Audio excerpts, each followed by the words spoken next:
welcome to the Finance Room. In this episode, I wanted to talk a bit about the gaming industry.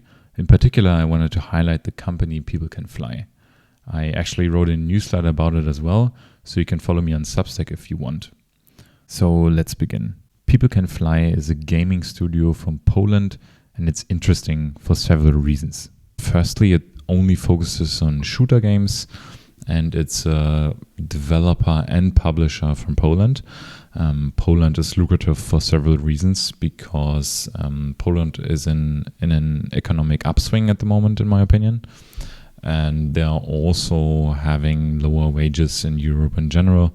So that is quite advantageous for the company. Then they're also building frameworks in Unreal Engine 5 together with Epic Games.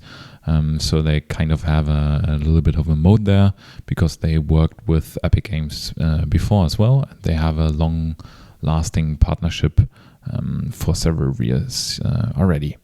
To highlight that, they already work with Epic Games on Unreal Tournament, Fortnite, and one more game which I'm actually forgetting right now, but we will come to that later.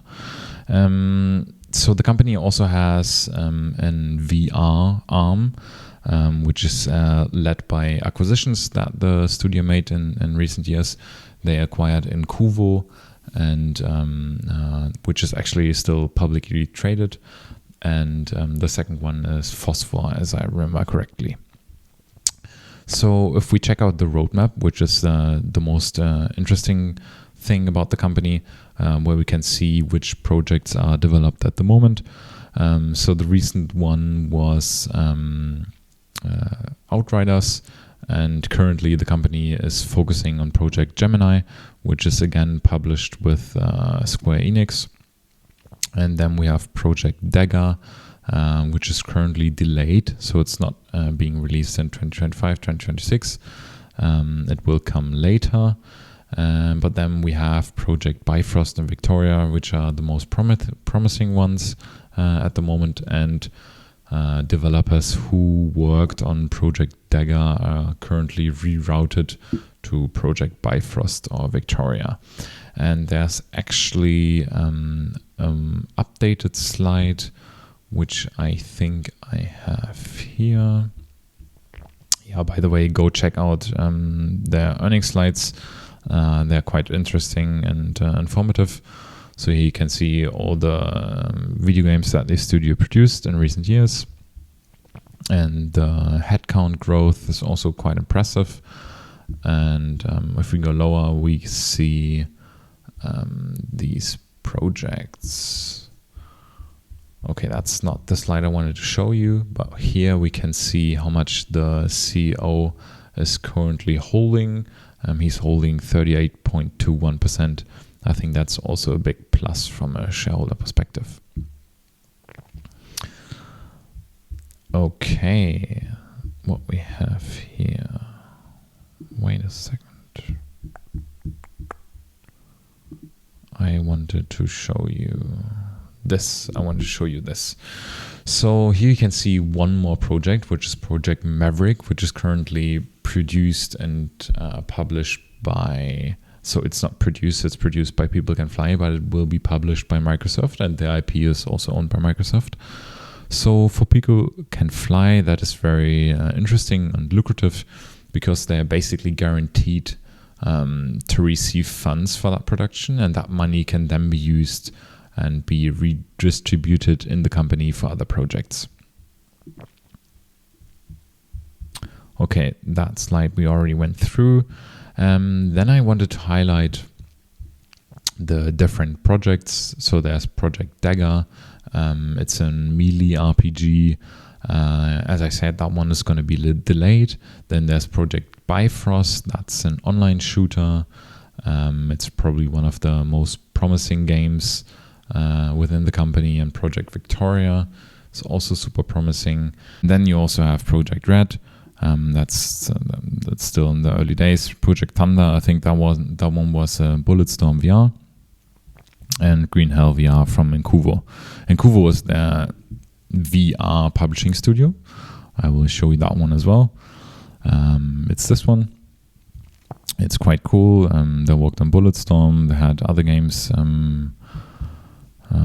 Green Hell VR. I think that one sold amazingly.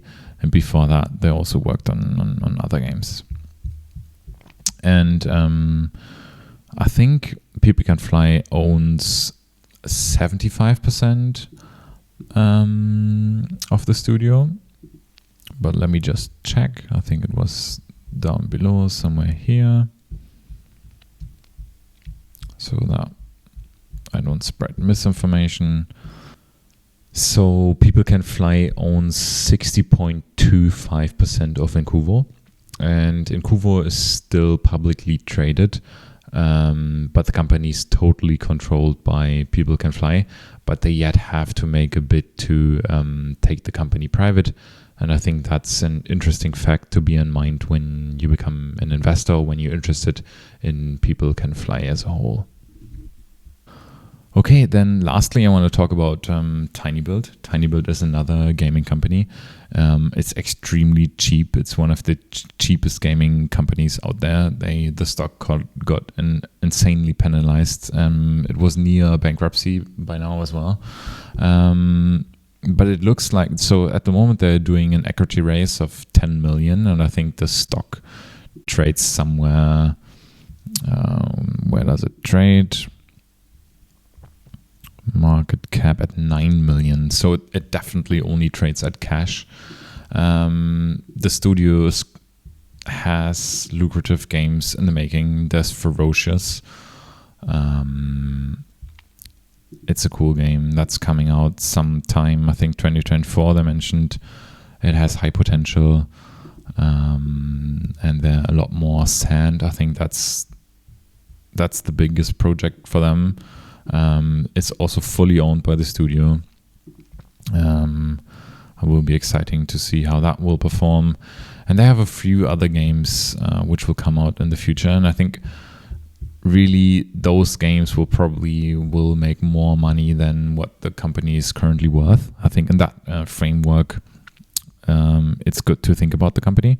Yeah, there's Streets of Rogue 2 coming out as well in 2024. That's a cool game as well.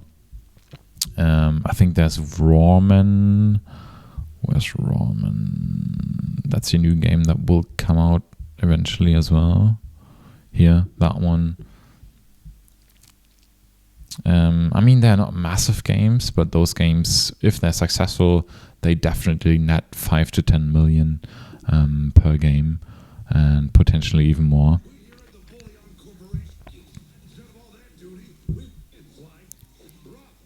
So it's an interesting company.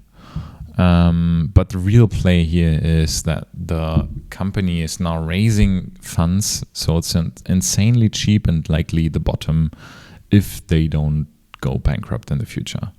So from that perspective, I think it's an attractive investment, especially when you look at price to book, that's 0.28. So basically, if they only reach like a one-time book value, that's already a 5x. Okay, PE is negative. Yes, all that. But if you look at the price to book and price to sales ratio, it's insanely cheap.